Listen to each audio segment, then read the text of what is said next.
Isang solid na street food isaw spaghetti ang ating na-discover mga pre, kung saan may isang bundok na malulutong na isaw na sobrang panalo sa kanilang pambato at binabalik-balikan na overload chili sauce mga bro. Abay, meron din silang paborito nating crispy leeg ng manok butterfly, crispy ginabot, lumpia, fried chicken at pambansang pork chop mga bay. Uy, may ngod to boss. Unsa ni? Isaw.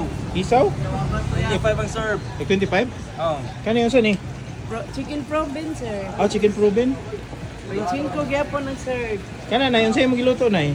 Manok, may pork chop, may 40, 50 ang pork chop. Kana pork chop. Napo siya lumpia. Hala, unsa ni? Guiter? Guiter na inyong liog? Butterfly liog. Ay, butterfly lita pila. 30. At sila lang naman ang nagtitinda ng ganitong klaseng isang spaghetti mountain ba? Kina Rosanos Eatery dito lang sa J. Alcantara Street, Sampag Uno, Cebu City. Katabi ng Vukbar VIP mga badi. So sa oras mo mag-apply dire? Mga 8. Yan sirado. Depende.